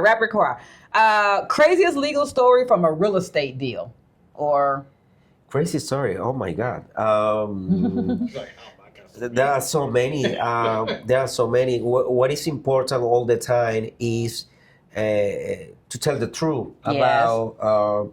There is, as I said before, the institution inside the institution there is craziness. It's not because the institution itself. It's because there are so many activities that you do that. You live that. I mean, you live it. Yeah, you got to do things. And always tell the truth to your legal team, your lawyer. Yes. You're going to find out. Yes, you have to find out about your themes. There are people who. I had a pensionado last year. They brought everything without legalize anything. They just brought the paperwork he out. thought, and we had an explanation before one, and he came to Panama to do the process. I said, but nothing is legalized. I can't do that. But I thought that's what I need. Yeah, but I explained to you. He basically Things like brought sheets of paper, you guys. things like that. Yeah. That's the craziest stuff. That's Come the in here craziest now. stuff. I mean, when you think that you explain and understand the other person is a completely different thing, but you don't know why. Right, You yeah. don't know what happened, but I explained that to you. Things like that. Lost in translation of conversation. Most of that I don't think is what they're saying. I think is what we're hearing. Yes. No, Yeah. I'm being real. I'm being nice. I think is what we're hearing. So gonna do all I'm that. going to do it. All right. Civil court or immigration office, which one is wilder? Immigration. You have to go to you will see immigration. You will see immigration. It is a place. It is a place that there is a lot of anxiety. lot of People anxiety. are just running around. You do many activities there because it's just not residents. You need immigration give you requirements for the labor office Yeah. to all the kind of institutions. So you will find 200 people running around. Easily 200. Our job, just calm down. Calm down. It's okay. All the stress is on our legal team. You have to be just calm down. It's okay. It's okay. Panamanian law, and I know you're going to know this because of the fact that you just said you tried to do your visa paperwork for UK. Is Panamanian law more chill or more paperwork when it comes to immigration that you feel than other countries? Is it more relaxed or more paperwork? Is more relaxed. More relaxed. It's Okay. more relaxed. It's more relaxed. Do you Yeah. find that clients prefer the flat fee? This is how much it's going to be for me to do all of this, or a retainer? A package? A monthly pay. A monthly pay. They're just a one fee. Like this They like is the one fee. what this is what it costs, and just give me the how to just structure your fees. Mm-hmm. But what I want to see is how much is gonna be the total amount. Total amount. And I started. We can resist installment. Like we can. Let's say I always ask 50% for our fees. 50% down. Yeah, but I have clients that they say I don't have the 50%, so I divide it in two. Okay. So basically, it's a quarter. So Yeah, it's a quarter. Installments. So your Yeah. 50% has now become 25% Yeah. down for them to get started. We're pretty flexible about that. Yeah. And I know you're being rapid fire, so I'll be quick. Uh-huh. But Marcos won't accept 100%. You're trying to pay him so many Marcos times. will not the accept job is not 100%. done yet. No. They will not We accept your make full sure- payment until you have your permanent, or right before you're getting ready to This get your is part permanent. of administration policy. Mm-hmm. Like you pay the down payment, and as soon as you go your approval, this is the way that we accept the remaining balance. The remaining balance, because things Yeah. can change. That's how we work. All right, here we go. Last one. One law you'll change in Panama if you could. Oh my God, this is really good one. Panama, in Panama, in order to get a work permit, you have to have a residence.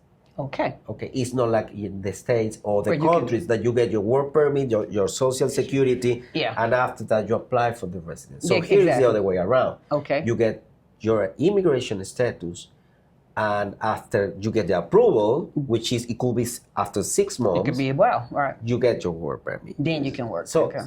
for me, it's like, what about people who needs to work In the meantime. in the meantime? In the meantime. So right. this is a law that I will change. I understand. Yeah. All right. So the last way, we already said, best ways to communicate with CLP Associates. You can do WhatsApp. You can go to their email. You can go to their website. Yes. You can hit them up on social media. Social media, we have social media. Not like them, but we are trying. They have social media. We're legal film anyway. Yeah, but we have social media. You can contact us, give a call. Sometimes I'll try to answer right away. As soon as I have the email, the WhatsApp, I'll do my best. And we schedule in future your appointment. But He's being nice. He's being nice. He gives you answers answers it. just But like that. their firm is growing. Their clients are growing. Let's be respectful in business hours, everyone. That's Panama business hours, not your home country. Give them business hours, a couple of days to respond, and then go from there. And as Cedric like to say, until you paid somebody, you're really not no client anyway. So you need to just wait until you get.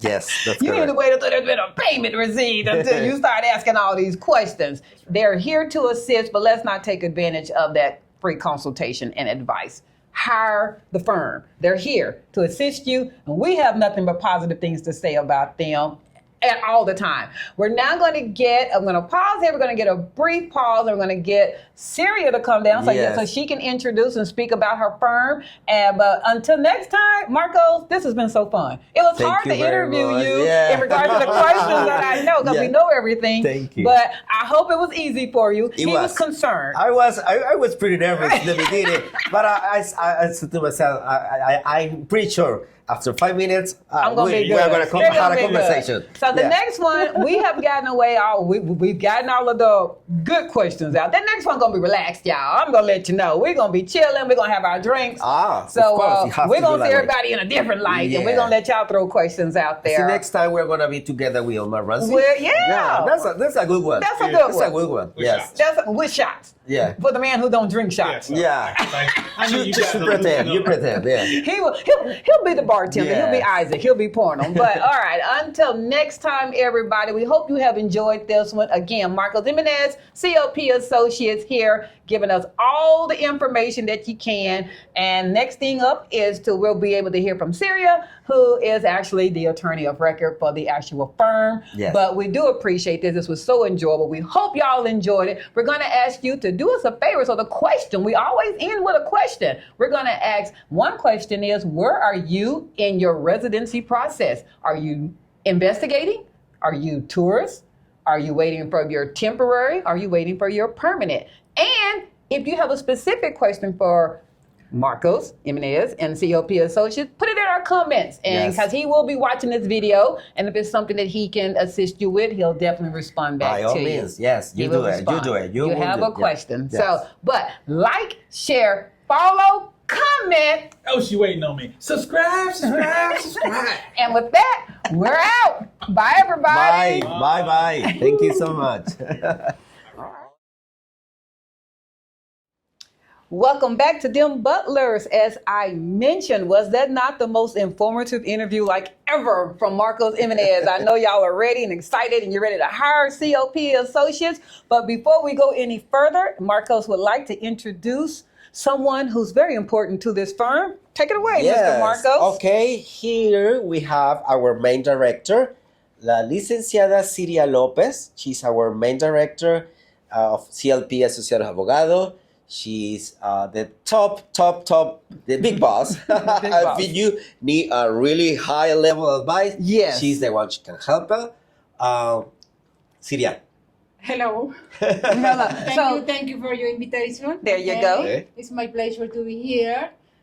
Thank you for the invitation. Oh, thank you. So now we're going to let Miss Syria speak more comfortably in her native language of Spanish, and Marcos is going to assist her with translating because we don't want her to feel as if she has to adapt to us. We're in a Spanish-speaking country, everybody. Yeah. We need to be speaking Spanish, so True. You go right ahead. Ok. Buenos días para todos. De verdad que es un placer estar acá, pues aquí con este grupo fantástico. Sí, soy la fundadora del grupo CLP Asociados Abogados. Es un placer para nosotros tener dentro de nuestra cartera lo que es la integración de todos aquellos expatriados que quieren hacer vida con la República de Panamá. Okay. Well, basically, she's our founder. She's the founder of CLP. Mm-hmm. She's really happy to have these amazing people working with us also with the Butlers Brigade. Too. She's willing, in CLP, we're willing to help all the expats to feel Panama as your home, or second home, whatever you want to call it, and all the help, information that you need, you will find it in our legal firm. Feel free to contact us. Yes. We had an amazing team integrated in order to help you to deal with the immigration process. With all you need, you will get it in CLP. That is correct, and we appreciate that. And in other words, Butler Brigade, they are a complete law firm. They can handle all of your legal, civil, criminal, hopefully you don't have that, needs. But if you do need them, this is the firm that you will actually come to, Miss Syria Lopez and her wonderful paralegal here, Marcos Jimenez. We thank y'all for tuning in and listening. Please, please, please, when you contact them, let them know you are part of the Butler Brigade. Yeah. You don't get nothing for that, but just let them know that. You said it. This is really, we made us happy when you said that. Just let them know so that when they know that how did you hear about us? We're part of the Butler Brigade. Okay, everybody? Okay. So until next time, as always, like, share, follow, comment. Subscribe. And with that, we're out. Bye. Bye. All right.